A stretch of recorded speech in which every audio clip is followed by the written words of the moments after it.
Nenhuma oportunidade deve ser desperdiçada, e nós temos nas mãos valiosos instrumentos para aliviar o sofrimento alheio e enriquecer os nossos conhecimentos.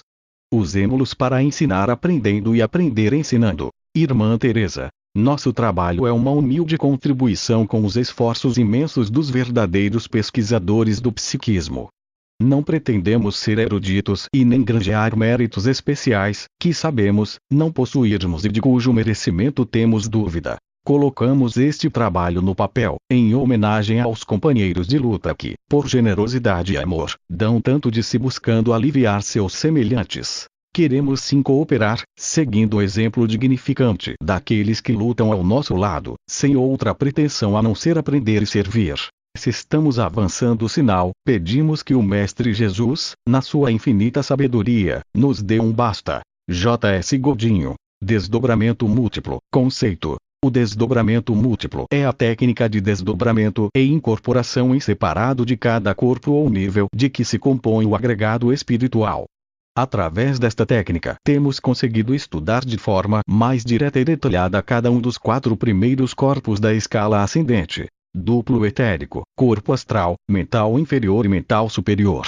O processo é simples, basta desdobrar o paciente pela técnica da apometria e proceder à primeira incorporação, que quase sempre é o duplo etérico, envolvendo e trazendo em si os demais corpos do espírito. Aplica-se energia na cabeça do médium incorporado, comandando-se o desdobramento e incorporação do segundo corpo em outro médium.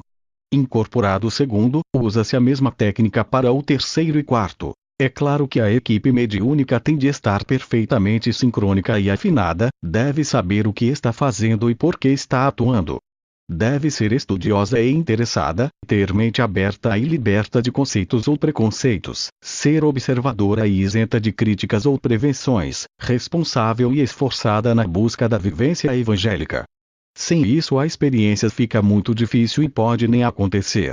Como forma de verificação se realmente os corpos estão desdobrados, nós imaginamos um teste. Resolvemos focalizar com a mente os cordões de ligação dos corpos e aplicar energia, tracionando-os. Os médiuns acusaram imediatamente uma sensação desagradável na nuca, algo como um puxão acompanhado de dor.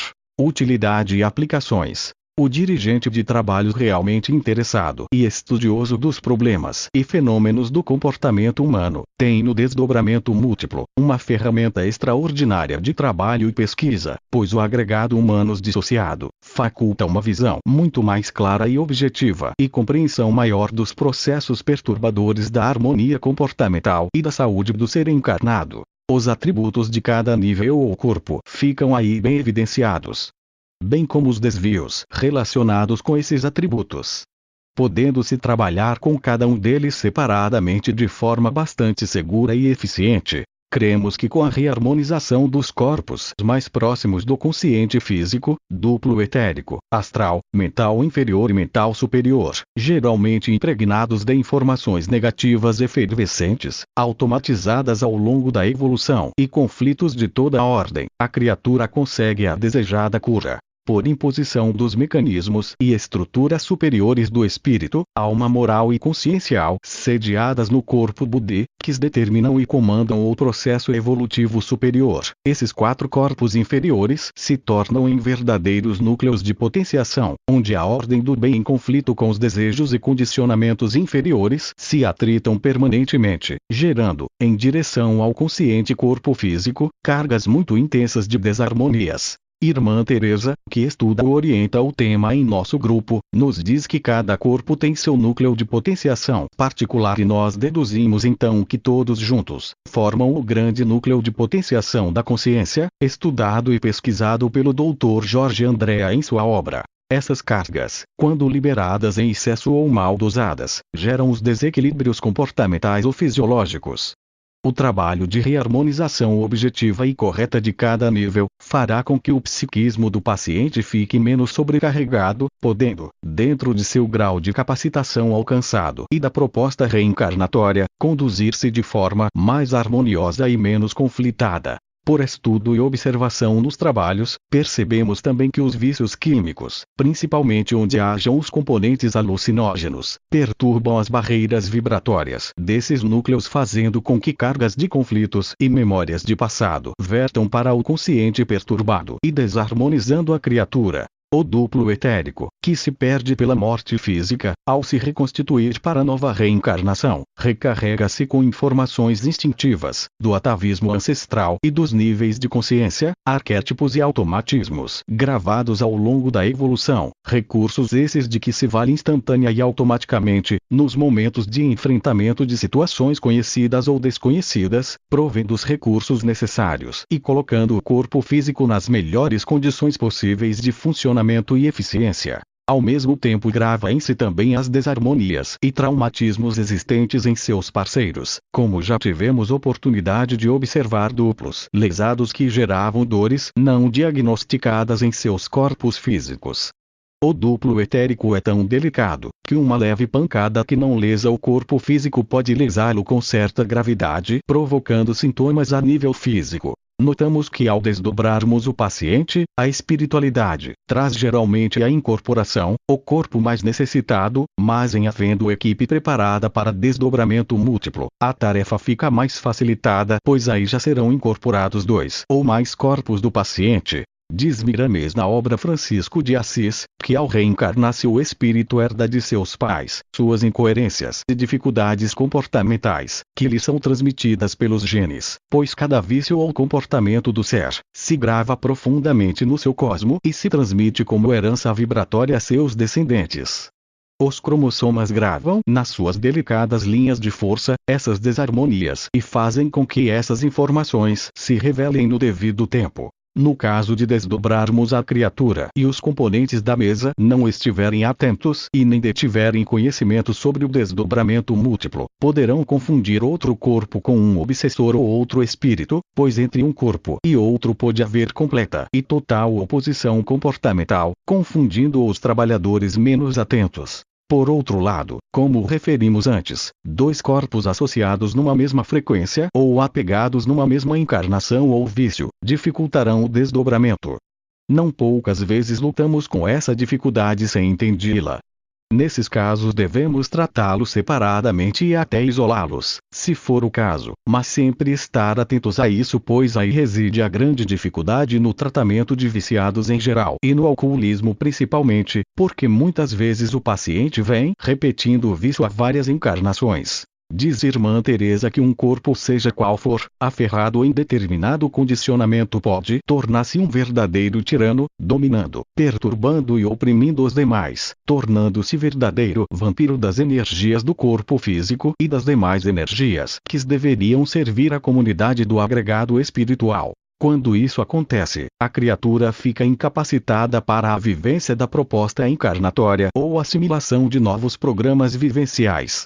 Como tratamento temos que apagar seus conhecimentos e lembranças através da despolarização de memória, fazendo com que esqueça seu passado de poder e mando, reduzindo e redimensionando sua configuração, pois geralmente apresenta-se agigantado, monstruoso e disforme, nutrido egoisticamente pelas energias que deveriam servir à evolução harmônica do conjunto. Com isso a parte encarnada fica prejudicada, pois os estímulos orundos do corpo búdico não chegam a repercutir no agregado cerebral, onde só chegam os impulsos provenientes do usurpador que manobra os demais porque conhece as tentações do mundo material. Acontece também de um desses corpos, de forma deliberada, prejudicar sua parte encarnada numa tentativa de livrar-se dela, muitas vezes de forma sorrateira e sutil. Deseja a morte do corpo físico, mas covardemente não assume sua intenção. Aí então busca um vício ou um comportamento perigoso, onde pode acontecer um acidente. Muito comum isso no caso das pessoas que buscam drogas e desencarnam por overdose, deixando a impressão de que são vítimas dos pais, da sociedade, do traficante ou de outra circunstância qualquer, nunca de si mesmas. Parecem pobres coitados incompreendidos e na realidade são doentes da alma. Os núcleos de potenciação Dr. Jorge Andréa separa os níveis do inconsciente e inconsciente puro, onde estariam os centros diretores da vida, ponto de partida do psiquismo a irradiar-se por todo o cosmo do espírito, distribuidor dos impulsos nutridores, e a camada seguinte inferior denominada inconsciente passado ou arcaico, onde estariam ou seriam os núcleos de potenciação. Ele diz que quando os impulsos do inconsciente puro são desordenados, acabam por gerar desequilíbrios psicológicos ou comportamentais. Entendemos que o que gera desequilíbrios psicológicos ou comportamentais é a rebeldia dos corpos inferiores ao Budi, que não deixam passar os impulsos nutridores e energias diretivas da vida, impedindo sua chegada ao plano consciente. Com isso vão também sofrendo uma pressão contínua e cumulativa em virtude da lei do incessante progredir espiritual que os oprime e os deforma, tal qual a lei da ação telúrica. Irmã Teresa diz que seu grupo também estuda a apometria, o desdobramento múltiplo e o psiquismo de um modo geral e que todos os corpos estão impregnados das mesmas informações, pois que elas navegam pelo agregado espiritual, mas se gravam nos corpos detentores dos atributos correspondentes, formando aí pequenos, mas verdadeiros núcleos de potenciação, influenciando-se mutuamente, no verdadeiro entrechoque de forças. Mas esse fluir ascendente e descendente de força só acontece se os cordões estiverem livres de bloqueios e um ou dois corpos desarmônicos podem criar verdadeiras barreiras impeditivas desse trabalho. Já atendemos casos em que os cordões encontravam-se amarrados e estrangulados por anéis ou então impregnados de uma energia viscosa semelhante a piche. É preciso limpá-los, energizá-los e colocá-los em funcionamento. É como se fosse a tubulação de uma refinaria ou usina, onde um cano entupido pode gerar um verdadeiro desastre, causando prejuízo de monta no trabalho do conjunto. Informações ou impressões de caráter emocional se gravam no corpo astral por ser este a sede das emoções. Os hábitos de sensações, apego aos gozos de riqueza e prazeres mundanos, os conhecimentos intelectivos repassados por terceiros se fixam no corpo mental inferior ou concreto, por ser este o repositório das percepções e aí permanecem até que a criatura convença-se de que tem de abrir mão daqueles que não lhe servem ao processo evolutivo em seu próprio benefício, pois nem tudo que é agradável convém. Já o mental superior grava automatismos de mando e poder, como também a inteligência criadora tem aí a sua sede, pois são atributos desse corpo que busca sempre a conquista do progresso intelectual e o domínio do meio e das forças que o cercam.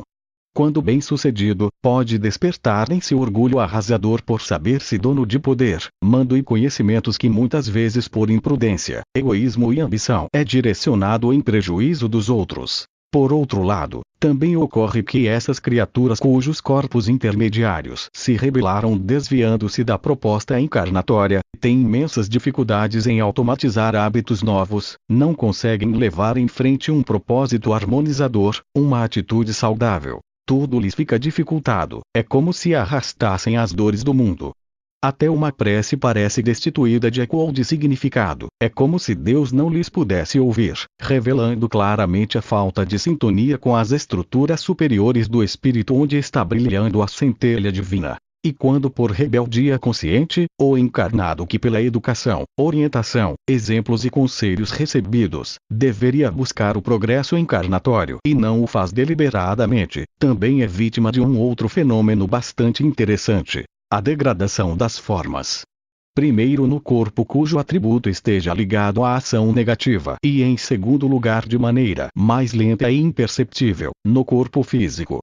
Vemos isso claramente nos alcoólatras, fumantes, drogados, sexólatras de várias ordens, debochados em geral, gananciosos, odientos, etc. A auto-obsessão e seu tratamento. A auto-obsessão tem se revelado ao longo de nossas investigações como verdadeira fera devastadora de sonhos e projetos de vida por agir sorrateiramente nas profundezas desconhecidas dos escaninhos do psiquismo humano. Com o desenvolvimento da técnica do desdobramento múltiplo que nos dá a condição de atingir os 4 primeiros níveis de consciência ou 4 primeiros corpos, duplo etérico, corpo astral, mental inferior e mental superior, poderemos identificar melhor onde estão sediadas as raízes das desarmonias que são somatizadas a nível físico ou comportamental. Os dirigentes e médiuns, ao buscarem conhecer em profundidade os atributos de cada corpo, terão bastante facilidade em identificar as causas dos problemas e diagnosticá-las. Com isso, ficando mais fácil programar um tratamento mais adequado.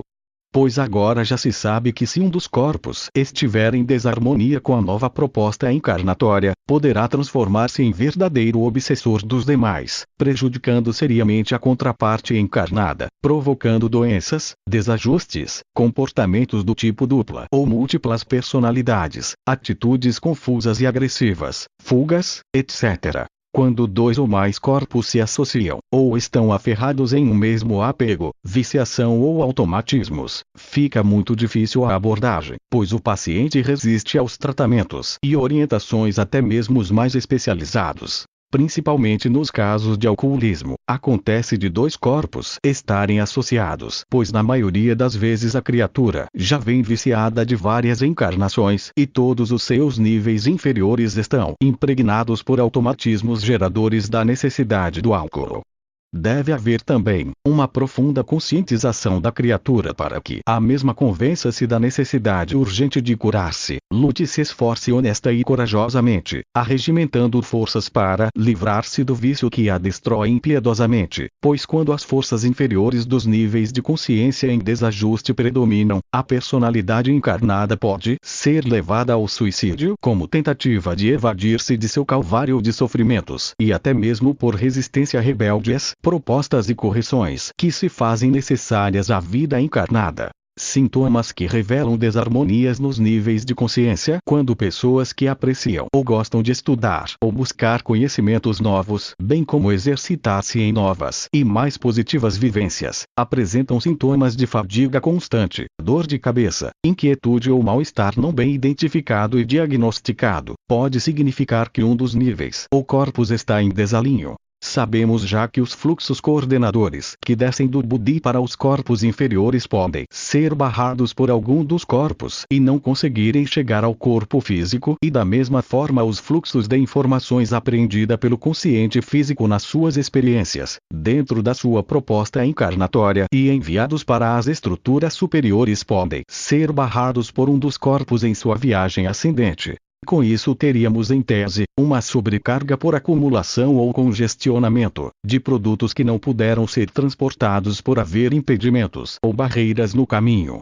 Esse acúmulo gera então as desarmonias e fadigas, produzindo um refluxo energético. Nesses casos então teríamos como sintoma mais comum, a dor de cabeça e a sensação de fadiga durante uma leitura ou a não absorção das informações lidas ou dificuldades em se reter e memorizar o que se leu. Pessoas normalmente pacíficas que diante de um problema reagem violentamente ou fora dos padrões normais poderão ser enquadradas na sintomática acima exposta. É preciso, portanto, decifrar o paciente, entender o porquê do que ele faz e diz e principalmente decifrar o que ele não diz.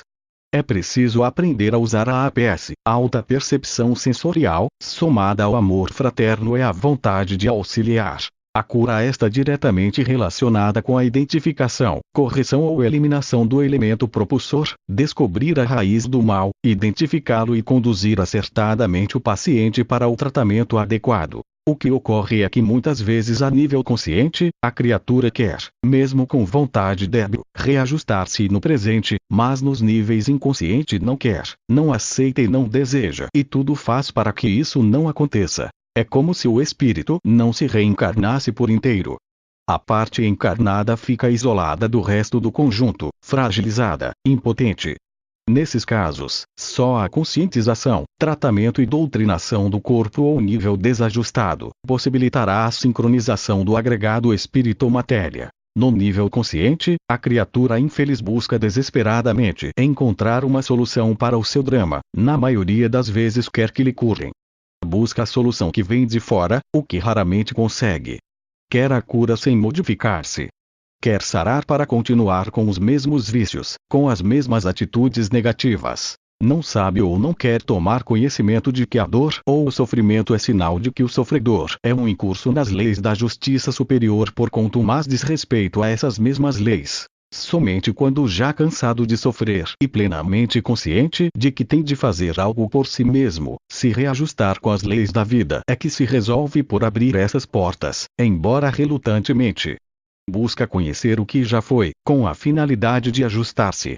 É a consciência de que a semeadura é livre, mas a colheita é obrigatória. Pode-se trabalhar, levando cada nível a enfrentar o passado e de certa forma, passando a limpo, todas as mazelas, erros, apegos, automatismos, podem ser despolarizados, dando condições melhores a que o paciente possa reajustar-se, enfrentar as vicissitudes, provas e propostas programadas para a nova personalidade.